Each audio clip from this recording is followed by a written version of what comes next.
Saludamos también a nuestros hermanos y hermanas que se congregan virtualmente y a través de nuestra plataforma, deseándoles también que puedan sentirse en comunión con nosotros, aunque no físicamente, en el espíritu, si es posible tener esta comunión.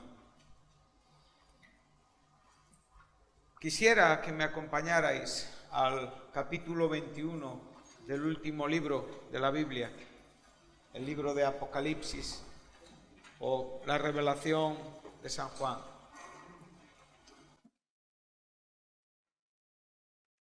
Estamos desarrollando, mientras vamos llegando al texto, estaremos en los versículos 1 al 8, principalmente el versículo 1 será el que desarrollaremos.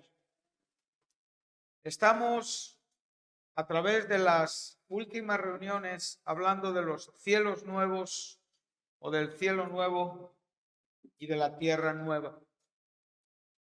Hemos venido introduciéndonos a través de la Escritura, tratando de presentar primeramente un contraste entre aquello que tiene finitud, aquello que es finito, aquello que es temporal, en contraste con lo que es eterno y glorioso. Hemos visto cómo el Señor Jesús nos aconsejó en el Evangelio de Lucas, en el capítulo 12, verso 33, que nos hagamos bolsas que no se deterioren, que no envejezcan, bolsas bien guardadas en el depósito de los cielos, donde allí ni el ladrón, ni la polilla, ni minan, ni hurtan. No hay manera de poder afectar, deteriorar nuestra herencia incorruptible, inmarcesible y eterna en los cielos. Hemos podido ver también el contraste, como hemos estado en el último domingo, ahí en ese texto de Isaías 53:8, en el Salmo 102, donde el propio Señor Jesucristo, Dios hecho carne, verbo hecho carne, pudo terminar sus días en una manera precoz, joven, ¿verdad?, en una edad temprana y sin dejar ninguna descendencia, digo física, aquí en la tierra, pero sin embargo pudimos ver la gran abundancia de fruto, del fruto de su aflicción, que será el goce o el gozo de su alma. Entonces hemos podido ver que a veces tenemos como demasiada prisa en llegar a comprender muchos conceptos y en muchos casos lo hacemos en una manera superficial o superflua, cuando la Biblia tiene mucho que enseñarnos y darnos ese orden que nos lleva a través de la exposición de la palabra dando sentido a lo que queremos enseñar y predicar. Hoy vamos a llegar ya a ese texto que digamos es el texto principal de lo que es nuestra enseñanza. Y vamos a dar lectura al capítulo 21 de Apocalipsis. Estamos en el penúltimo capítulo de la Biblia. Ya hemos dejado atrás muchas cosas que cronológicamente se nos están enseñando. Hemos dejado atrás la segunda venida de Jesucristo. Hemos dejado atrás las bodas del Cordero. Hemos podido dejar atrás ya el milenio y ahora vamos a entrar a la misma eternidad de Dios, el estado definitivo de los presentes cielos y tierra y el estado definitivo de los redimidos, de los creyentes. Veremos que esto es tremendamente glorioso y que esto tiene que despertar y avivar expectativas que nos lleven a poder ver la incomparable grandeza de todos estos conceptos y verdades en contraste con lo que podemos hallar aún en nuestra condición cristiana aquí en esta tierra. O sea, lo perfecto superará con mucho aún nuestra propia experiencia, aun cuando ya tenemos el todo, porque lo tenemos en Cristo Jesús. Todas estas cosas, como digo, no pueden ser cerradas, no pueden ser transmitidas y explicadas escuetamente, tienen que ser disfrutadas, tienen que ser, como digo, desarrolladas. Tenemos que vivirlas no en una simple conclusión de que un día estaremos en un cielo nuevo, en una tierra nueva, no, en el desarrollo profético de la palabra, donde el autor de la palabra, que es Dios, si hay un libro. Y cuando digo libro, para mí la Biblia no es un libro, para mí la Biblia es la palabra de Dios. Lo que pasa es que lo tenemos entre tapas con muchas hojas y lo asemejamos a otros muchos libros. Pero si hay un libro y tienes que estudiar y profundizar y atesorar sus verdades, es la Biblia. No puedes unir la Biblia a otro tipo de literatura. No puedes pensar que la Biblia necesita de ningún complemento. No. La Biblia es única. Es única porque el autor es Dios y es la palabra divinamente inspirada. A este libro dedícale un libro. A este libro entrega el esfuerzo de comprenderlo bajo la luz del Espíritu Santo y todos los medios de gracia que el Señor tenga bien concederte y darte. Pero recuerda siempre que nada alcanza ni un mínimo de importancia ante la palabra de Dios. Deja que tu mente se ocupe principalmente con esto para que todo lo demás tenga su justo sitio, su justa importancia y produzca realmente un bien y no un mal contradictorio o contraproducente. Entonces estamos haciendo, como digo, ese desarrollo con la ayuda de Dios en un terreno siempre un poco complejo, escabroso, como es el terreno apocalíptico, el terreno profético, ¿verdad? Pero lo que el Señor nos dejó aquí es para leerlo y para ser bendecidos por Él, sin duda alguna. Dice así el apóstol Juan: vi un cielo nuevo y una tierra nueva, porque el primer cielo y la primera tierra pasaron, y el mar ya no existía más. Y yo, Juan, vi la santa ciudad, la nueva Jerusalén, descender del cielo de Dios, dispuesta como una esposa ataviada para su marido. Vemos que entre los versículos 1 y 2 ya tenemos muchas cosas bien diferentes y evidentemente que necesitan abundancia de explicación. Lo primero es un cielo nuevo y una tierra nueva, y lo segundo es la santa ciudad, la Jerusalén celestial, que será la capital del nuevo cielo y de la nueva tierra, la capital de los nuevos cielos y la nueva tierra, donde los redimidos vivirán por los siglos de los siglos. Si quieres saber dónde vas a vivir tu futuro eterno, pues ya le puedes poner un nombre a esa ciudad: la nueva Jerusalén, la santa ciudad, la Jerusalén del cielo. Por lo tanto, asegúrate de que tienes allí una parcela donde vas a estar. Asegúrate de que estás haciendo un contrato ya correcto en esta vida con aquel que es el dueño de este lugar para ofrecerte esa morada que ya dijo que nos iba a preparar antes de marcharse cuando vivía entre nosotros aquí en la tierra. Yo me voy a prepararos lugar. Y si no fuera así, yo os lo hubiera dicho. Pero en la casa de mi Padre hay muchas moradas y yo volveré y os atraeré a mí mismo.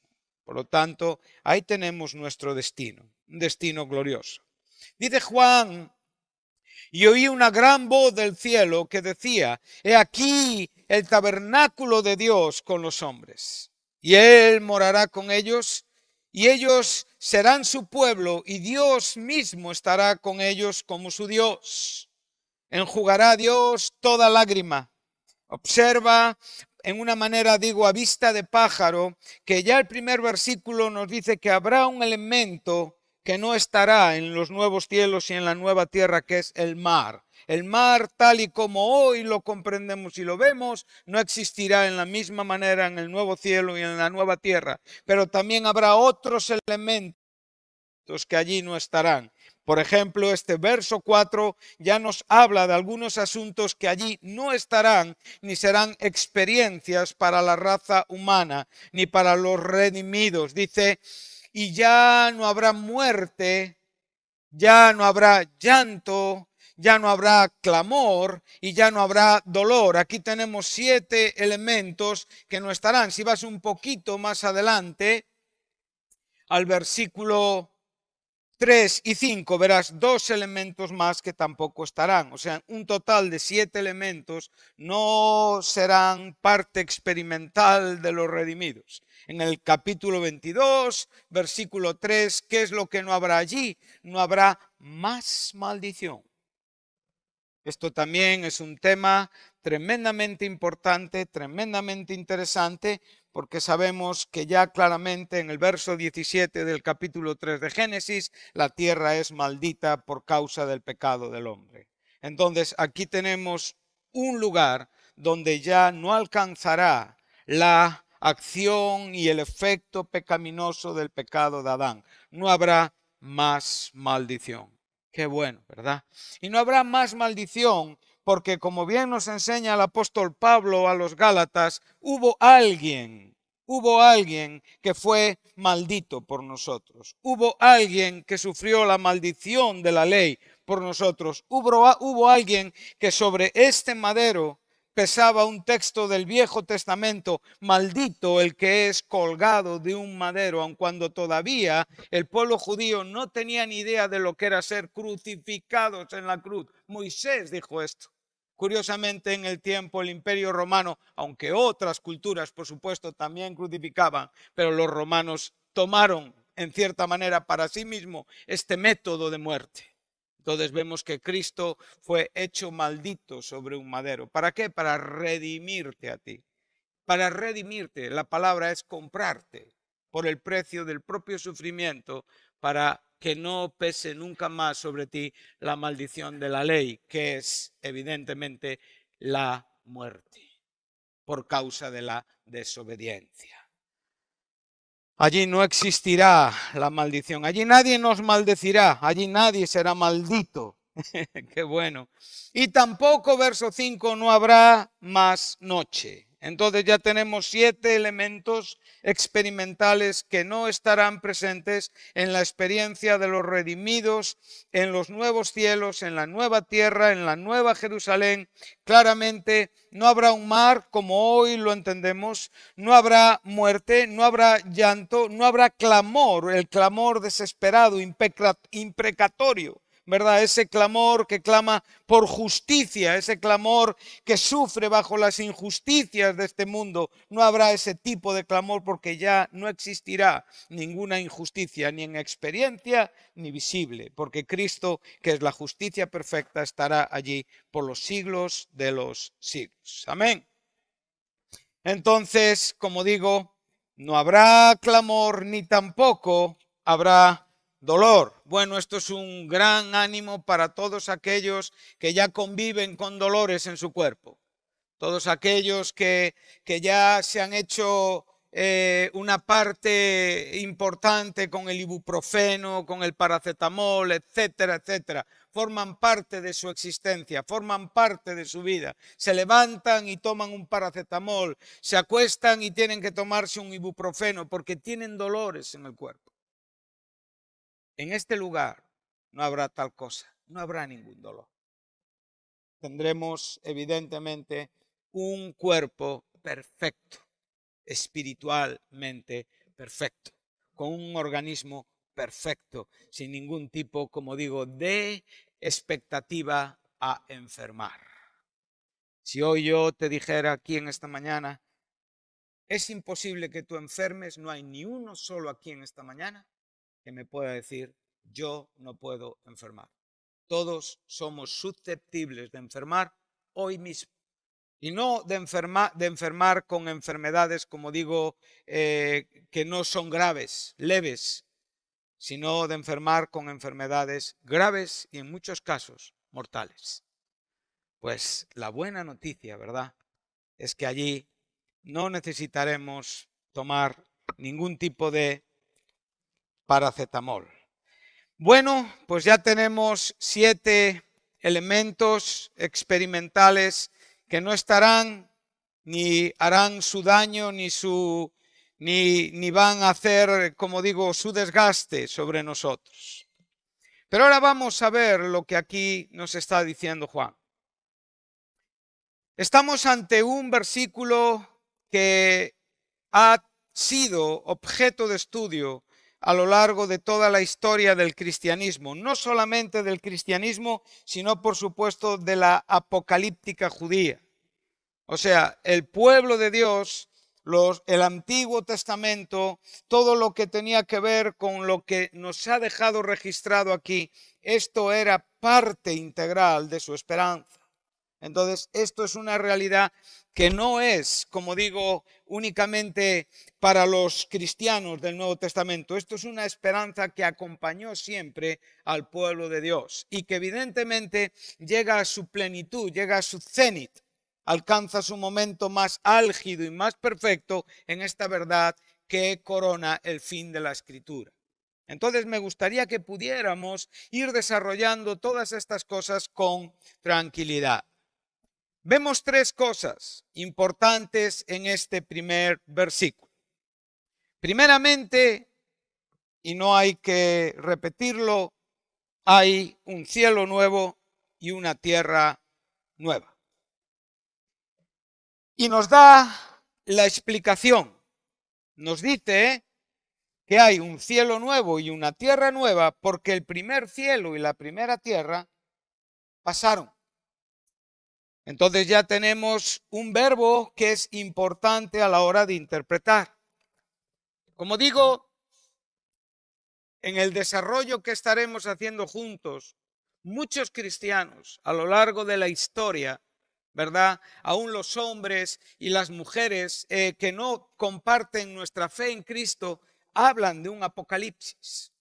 De hecho, ahora mismo en la humanidad, y no parte de pensamientos de creyentes, sino pensamientos de científicos, creen que el mundo está llegando a sus momentos finales. Creen que el mundo, tal y como conocemos, desaparecerá en breve, en cuestión de años. Claro, ellos cuentan la Tierra con millones de años biológicos, ¿verdad? Y evidentemente para ellos pueden ser 1000 años, 100 años, 1.000.000 de años, pero claramente creen que la Tierra está destinada a un cataclismo, donde la Tierra actual será destruida por una acción física del universo.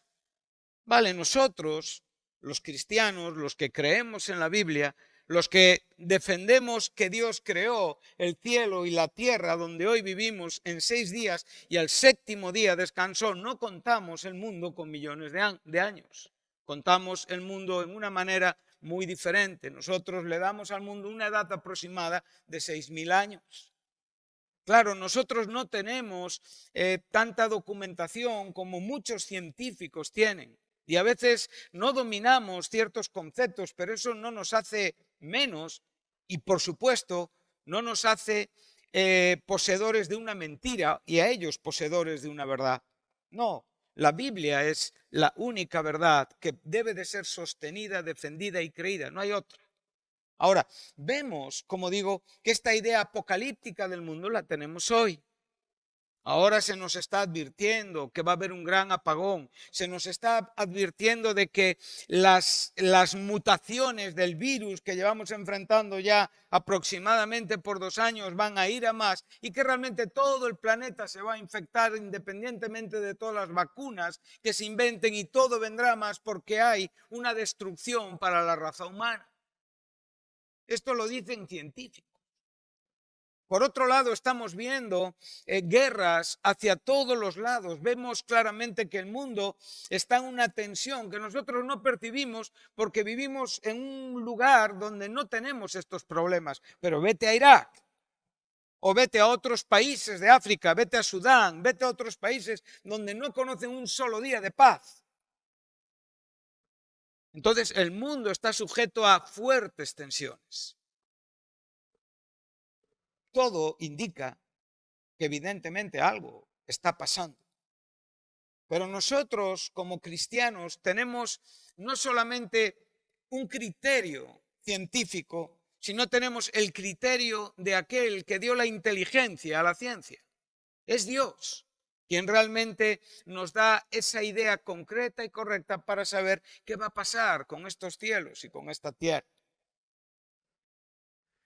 La historia nos enseña que algunos han creído, ¿verdad?, que van a ser aniquilados, destruidos. O sea, que lo que vemos ahora mismo va a sufrir un cataclismo de tal magnitud y que de la nada de nuevo van a surgir unos nuevos cielos y una nueva tierra. Esto está en el pensamiento de cristianos. Pero también en el pensamiento de los cristianos está que este cielo y esta tierra actuales van a pasar por un proceso de destrucción depuradora, renovadora. O sea, que realmente el mismo cielo y la misma tierra, porque entendemos que lo que aquí se nos está enseñando no está afectando al universo, está hablando de la tierra donde vivimos y de los cielos que nos rodean. Porque a fin de cuentas, eso es lo que existirá en la eternidad. La tierra nueva con la nueva Jerusalén y evidentemente el cielo. Pero ya esta tierra será la morada de Dios, será el tabernáculo de Dios. Hoy el cielo es el tabernáculo de Dios. Hoy, en cierta manera, Dios está en el cielo. Vale, teológicamente entendemos las cosas. La iglesia es el tabernáculo de Dios. Vale, tú eres el templo de Dios. Pero Dios, que es el principal protagonista de su tabernáculo, está en el cielo. Y el lugar santísimo está en el cielo. Entonces sumamos todas las verdades y llegamos a muchas conclusiones que nos ayudan. Pero sabemos que esta tierra será el tabernáculo de Dios en un futuro. Entonces, nosotros tenemos que tratar, como digo, de comprender estas verdades. Ahora, si tú estás aquí en esta mañana y mi discurso te puede sonar un poquito apocalíptico, te digo, por favor, no te engañes. Asegúrate que tu vida estará en estos cielos nuevos y en esta tierra nueva. Y asegúrate por el mensaje de la cruz. Eso es lo más importante, lo más definitivo. Hay muchas cosas que son especulaciones y hay otras donde nosotros no vamos a poder llegar ni vamos a poder explicar. Pero lo que tenemos en la palabra es más que suficiente para llegar a ciertas conclusiones. Sí. Entonces, como digo, el cielo actual y la tierra actual va a tener un proceso, ¿verdad?, de renovación. Bien, es muy importante que veas que ahí el término nuevo, o es la expresión nueva, que es lo que da sentido al cielo nuevo y a la tierra nueva, o sea, tanto el cielo en masculino como la tierra en femenino, no es la expresión griega neos, es la expresión kenos.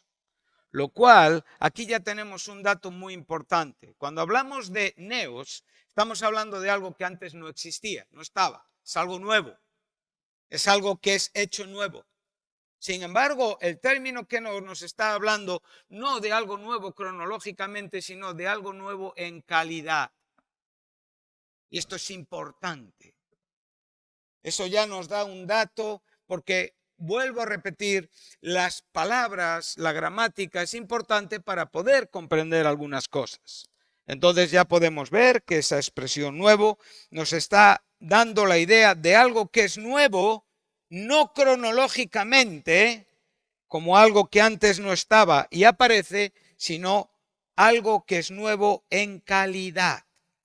¿Vale? Ahí estaremos. Vemos de nuevo otro detalle muy importante, es que la primera tierra, o sea, la tierra actual, la tierra que será la receptora de Jesucristo en su segunda venida, la tierra que experimentará la transformación del tiempo del milenio, esta tierra pasará. Y el significado del verbo pasar significa sencillamente que va a dejar de tener un uso o existencia. O sea, va a dejar de tener utilidad.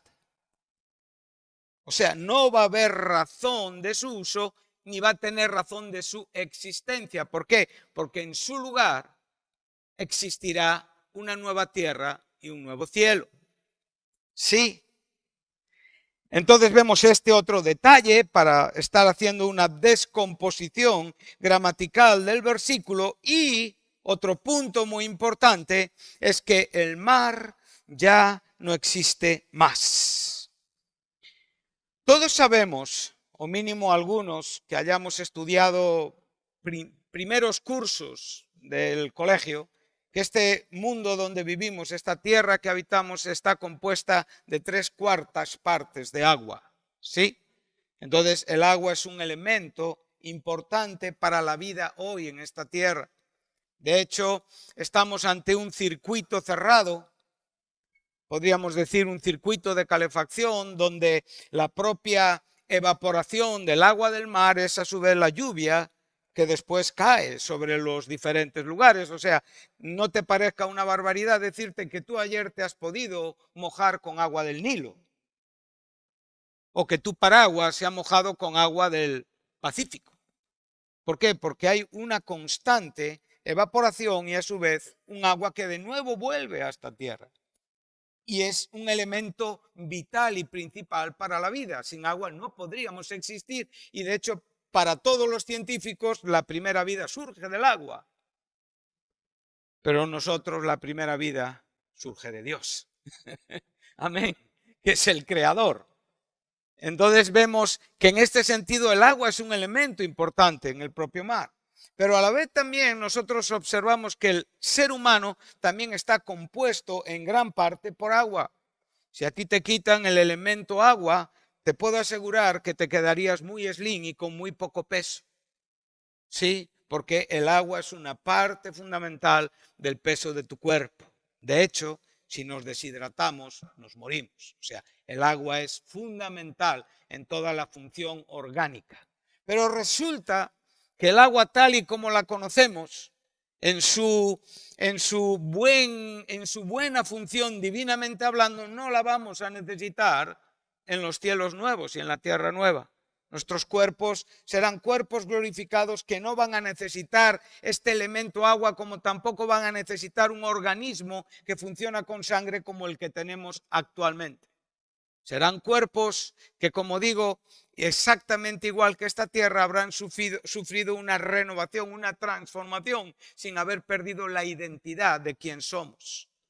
Esto ya nos va ayudando, ya que si nosotros, como digo, tenemos esta condición, Segunda de Corintios 5:17, que nos enseña, el que está en Cristo es una nueva ¿qué? Es una nueva creación. Sí, todas las cosas viejas pasaron y aquí todo está hecho nuevo. Bueno, si tú piensas en los cielos nuevos y en la tierra nueva, hay una clara relación entre lo que es el cielo nuevo y la tierra nueva, donde van a vivir aquellos que realmente son nuevas criaturas.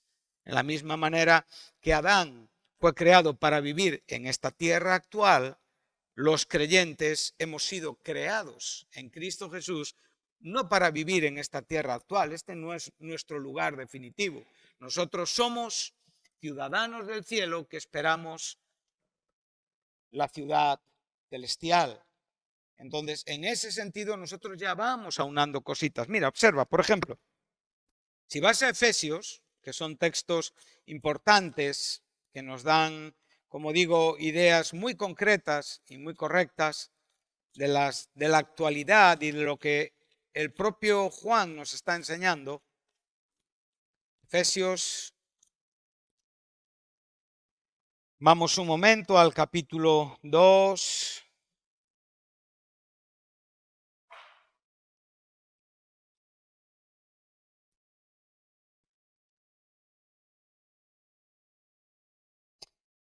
Dice así el versículo 14.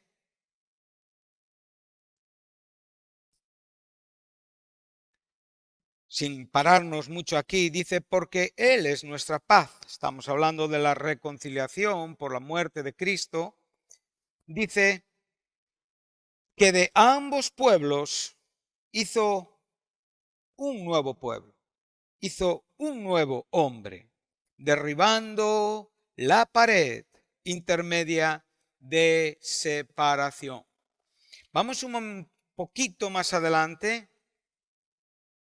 Verso 24 del capítulo 4, tenemos de nuevo esta idea claramente. Dice así, y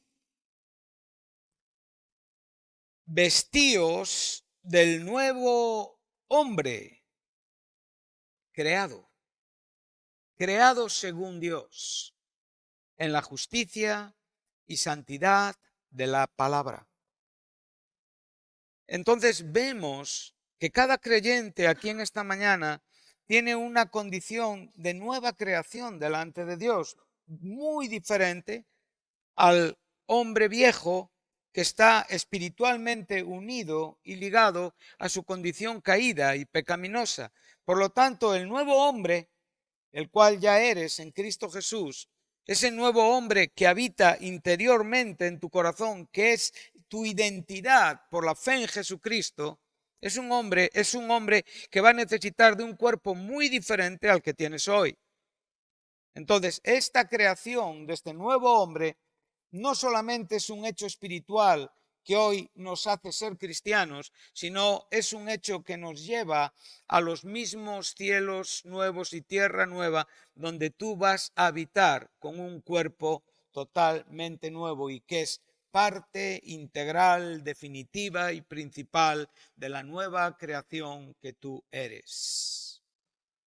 A veces, como digo, se nos olvidan muchas cosas y no disfrutamos de otras muchas, porque pensamos no en aquello que realmente somos, en la bendición que ya tenemos o en aquello que esperamos. Sencillamente queremos disfrutar y agarrarnos a aquello que temporalmente es finito. Entonces volvemos, como digo, bueno, tendríamos un texto más en Gálatas 6:15, si queréis, lo podéis leer. Carta a los Gálatas también nos da, dice, de nuevo es la misma idea, cada una dirigida hacia diferentes contextos. Dice, porque en Cristo Jesús ni la circuncisión vale nada, ni la incircuncisión. O sea, ¿qué está diciendo? Aquí el asunto no es ser judío o no ser judío, haber sido circuncidado o no haber sido circuncidado. Aquí el asunto es únicamente una nueva creación. Entonces, ahora ya nosotros, volviendo de nuevo a Apocalipsis, podemos ver que nuestra nueva creación, la cual ya tenemos, pero que todavía no vivimos en su parte perfecta experimental, está tremendamente vinculada, perfectamente vinculada al cielo nuevo y a la tierra nueva. ¿Dónde?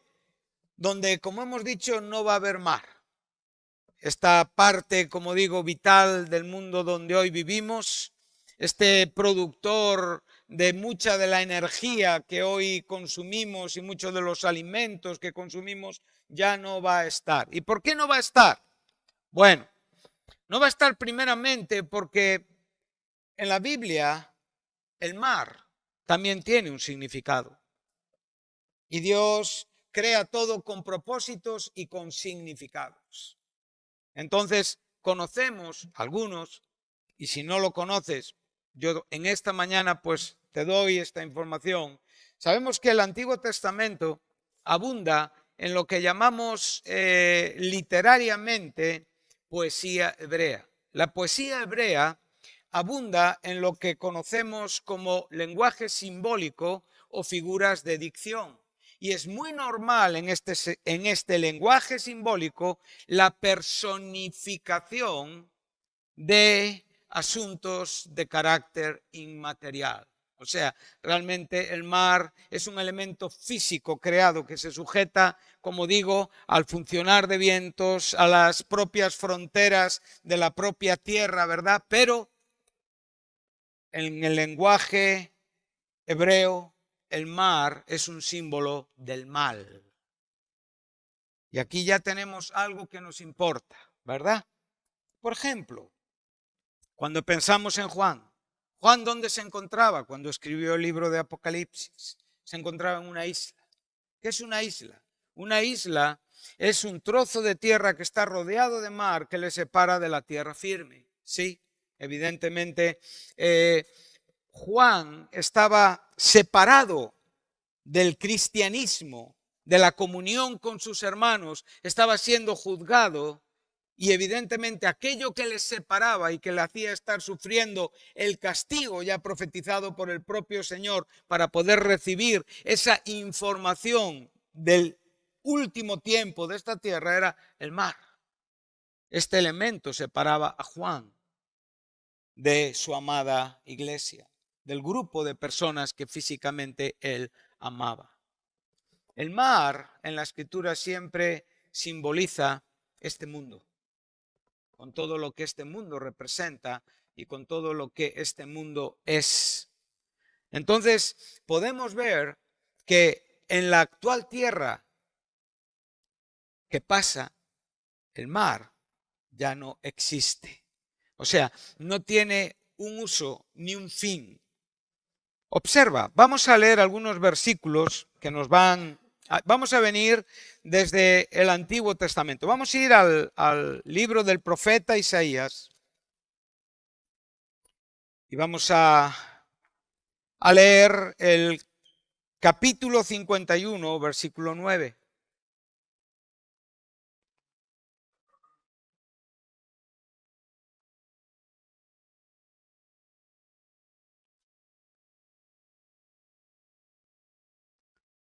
Bueno, ¿dónde estamos?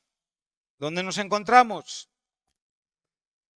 En el cántico, en los 4 cánticos del siervo. ¿Recordáis? Muy bien. Entonces ahora tenemos el versículo 9, que es el que vamos a usar. Dice así: despiértate, despiértate. ¿Quién se tiene que despertar? Dios. Aquí estamos de nuevo personificando, o sea, estamos atribuyéndole al Dios eterno, al Dios espíritu, en cierta manera la necesidad de despertarse. ¿Qué es para nosotros despertarnos? Sencillamente salir de una situación donde estamos adormilados o donde estamos dormitando o donde tenemos una cierta quietud descansada para despertarnos cual chute de adrenalina para actuar en una manera tremendamente vigorosa y eficaz. Entonces ahora estamos viendo lo que el profeta está diciendo. Despiértate, despiértate. Despiértate, ¿por qué?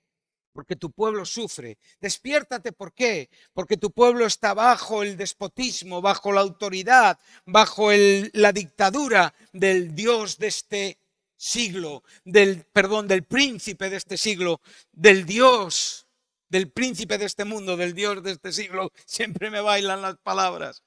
Despiértate, Dios. ¿No es este nuestro clamor hoy? No está rogando porque Dios intervenga en nuestra tierra, en nuestra vida, en nuestra iglesia, que Dios acabe con toda la maldad evidente. Señor, pero por favor, somos como aquellos que estamos enfermos en una parte de nuestro organismo. Señor, extirpa únicamente el mal, pero no afectes el resto de las cosas por si algo me afecta a mí. Bueno, quiero decirte que no podemos pensar así. ¿Por qué? Porque Dios te va a cuidar en su intervención. No te preocupes. No te preocupes por esto. Tenemos mucho miedo a perder nada. Dios nos va a cuidar, pero su intervención va a ser drástica, apoteósica, absolutamente no ha habido una experiencia de la magnitud con la que Dios va a actuar en su segunda venida y durante el tiempo de la tribulación. Entonces, el pueblo, ¿qué está haciendo? Está clamando.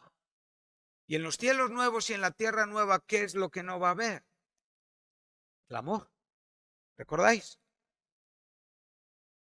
No hay clamor. Entonces, ¿cuándo hay que clamar? Hoy es el tiempo de clamar. Hoy es el tiempo de rogar por la manifestación justa del reino de Dios. Hoy es este tiempo. David lo practicó, los apóstoles lo practicaron, Jesucristo lo practicó. Toda la iglesia lo practicó a través de los siglos y nosotros tenemos que seguir practicándolo.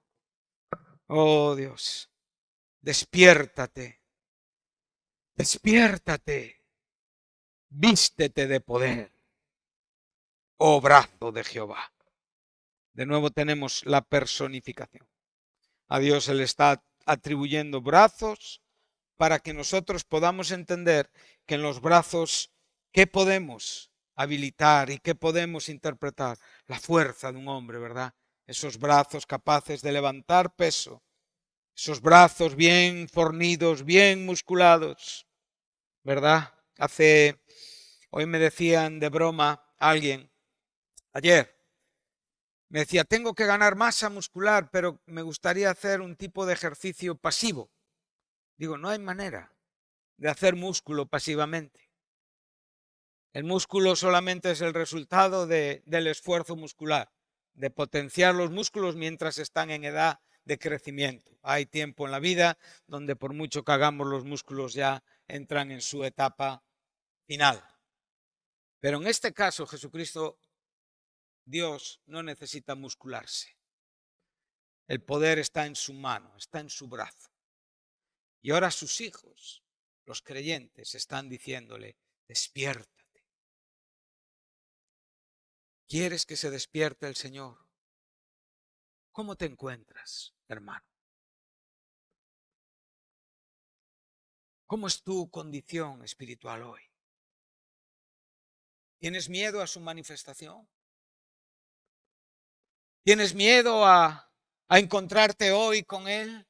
¿No tenemos la vida adecuada a una condición que nos dé una paz interior?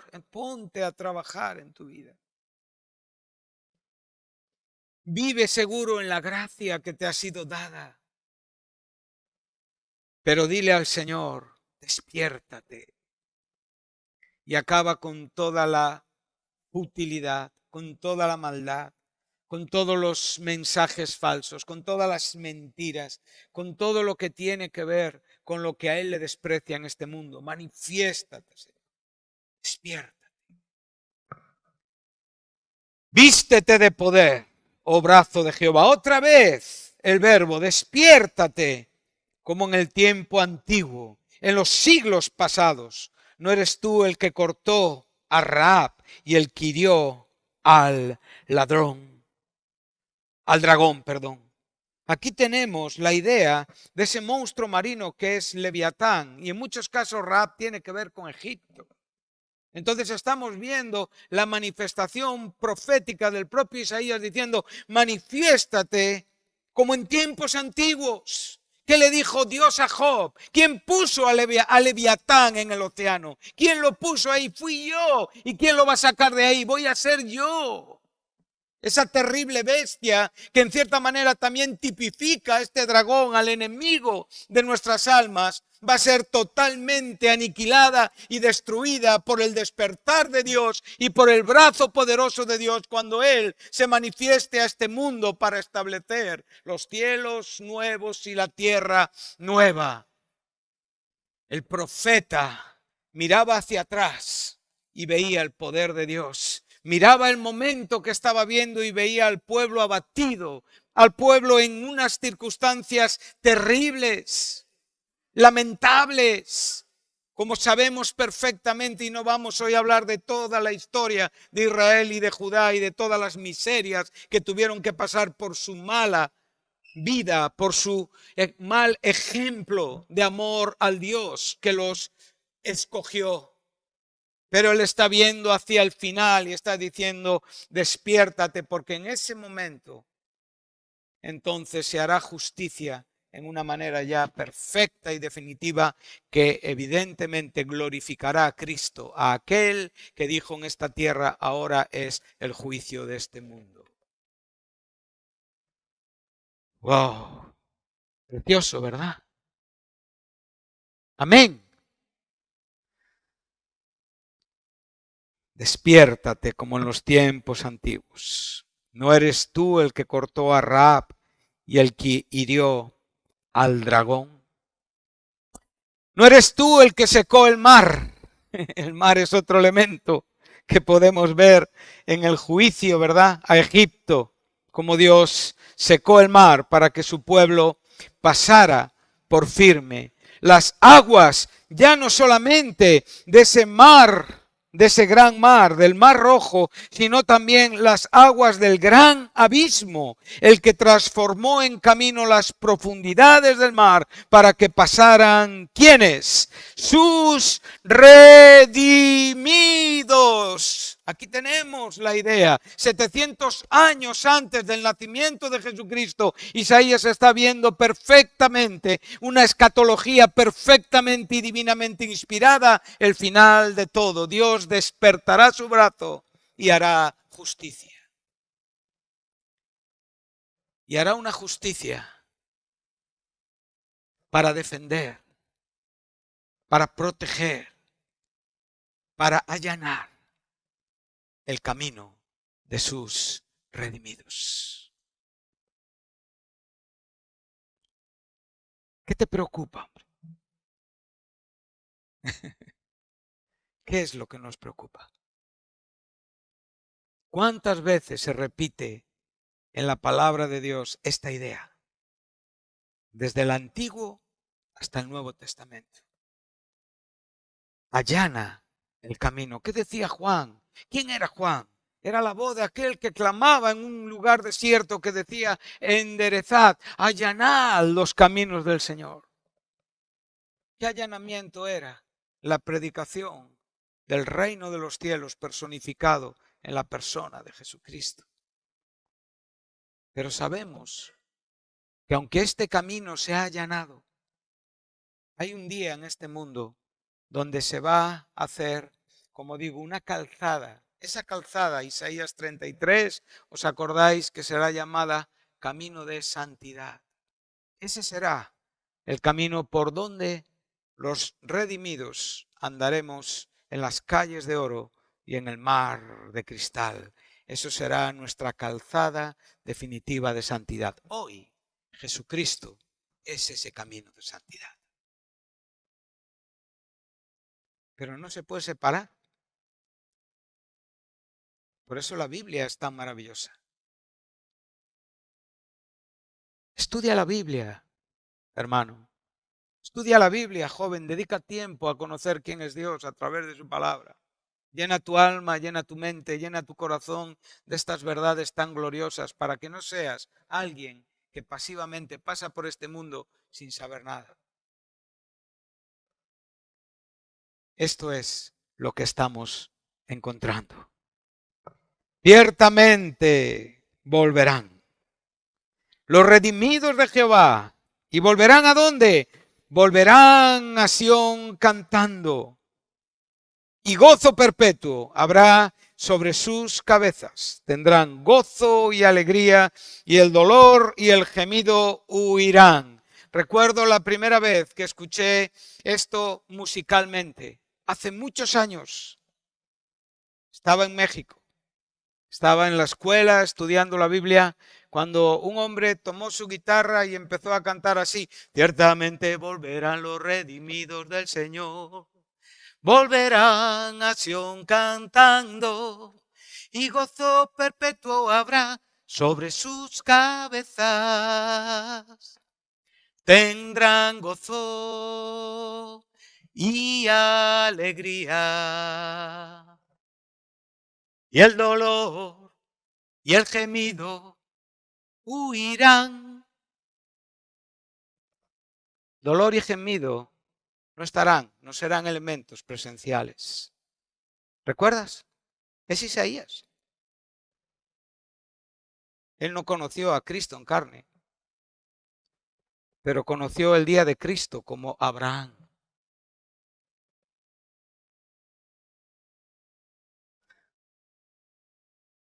Por eso Juan estaba en el Espíritu en el día del Señor y pudo ver todo esto.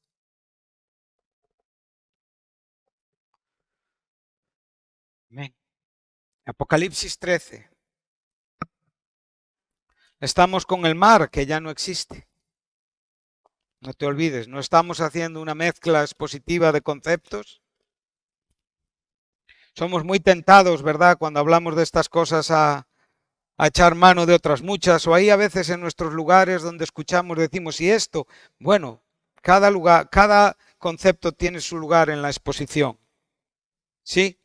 Y un sermón, y esto es un pequeño consejo homilético y hermenéutico, debe de ser formado por elementos que ordenadamente construyen y nos dan una idea concreta, ¿sí? Por ejemplo, si tú estás en una mesa y la estás ordenando y yo estoy trayendo cosas a esa mesa, nunca la vas a ordenar. Así pasa a veces con muchos sermones. Se habla de una cosa, pero de repente se habla de 100. Claro, eso. Puedes estar horas hablando y nunca acabas. Pero tenemos que ceñirnos al orden que estamos llevando. Y el orden de hoy, ¿qué es? El cielo nuevo, la tierra nueva, porque el primer cielo y la primera tierra pasaron y el mar ya no existe. Capítulo 13 de Apocalipsis, aquí tenemos de nuevo en el verso 7, otra idea ya profética del futuro.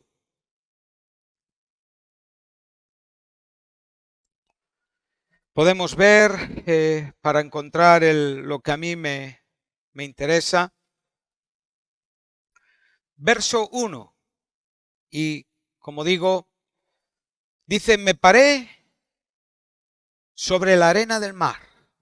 Ahora Juan ya nos está llevando a ese momento de la tribulación donde se va a manifestar el anticristo y el falso profeta. Personajes importantes del tiempo de la tribulación. Y dice, me paré sobre la arena del mar. Recuerda que él está teniendo una visión. Él se encuentra en Patmos. Pero él está viendo la situación desde un lugar firme y seguro. Sí, él tiene los pies sobre arena. Y en esta arena, y desde esta arena, él ve subir ¿de dónde? Del mar una bestia. ¿De dónde sube? Del mar. Por lo tanto, aquí el mar es de nuevo un elemento que tiene una connotación proféticamente mala. Aquí no estamos ante una personificación, estamos ante un lenguaje simbólico. Y lo que Juan está viendo es que del mar surge. ¿Pero qué es el mar aquí? El mar es el mundo. Entonces lo que está diciendo que el anticristo surgirá del mundo donde nosotros estamos y vivimos. Será un ser humano, será un hombre como nosotros, capacitado diabólicamente, preparado diabólicamente, dirigido diabólicamente, lleno del poder diabólico y surgirá de entre los hombres. Entonces aquí podemos ver de nuevo cómo es importante que el mar en esta manera ya no que exista. ¿Sí? Si tú vas un poquito más adelante, verás que también aparece esa segunda manifestación de la maldad, que es el falso profeta. Y esta otra bestia subía ¿de dónde? De la tierra.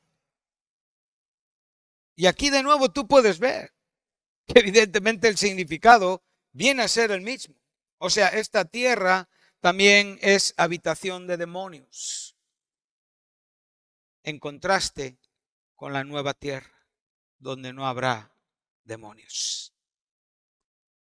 Tremendo. Aquí vemos las dos figuras principales que con la tercera, que es Satanás, la Trinidad diabólica. Sabemos perfectamente que esta tierra en la Biblia se le dice que es morada muchas veces de Satanás. Leemos las cartas a las iglesias, incluso las propias sinagogas donde aparentemente se reunían personas que hablaban de Dios, eran sinagogas de Satanás.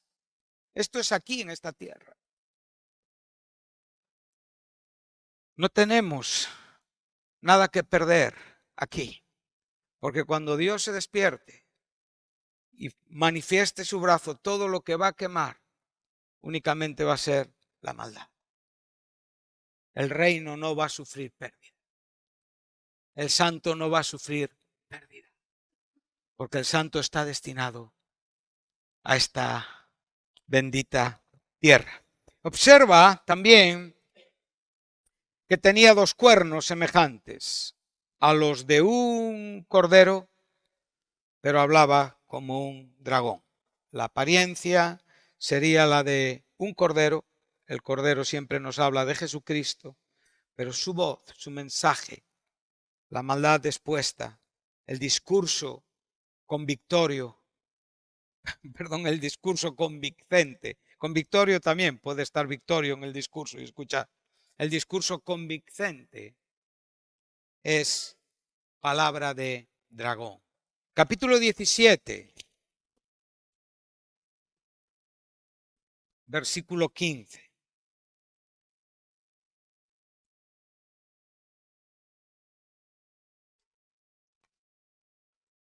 Todavía más concluyente y completo. Me dijo también, las aguas que has visto donde se sienta la ramera, ese espíritu de Babilonia que se manifestará en la tribulación y que ya aparece en los primeros compases de la Escritura, esas aguas, ese mar que has visto donde la ramera se sienta son pueblos, muchedumbres, naciones y lenguas.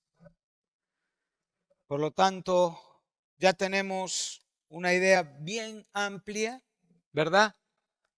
Es verdad que lo hacemos escuetamente porque el tiempo va llegando a su fin, el mensaje tiene que concluir, pero hoy hemos tenido, como digo, un tiempo con la palabra, para mí, importante, edificante y tremendamente ilustrativo.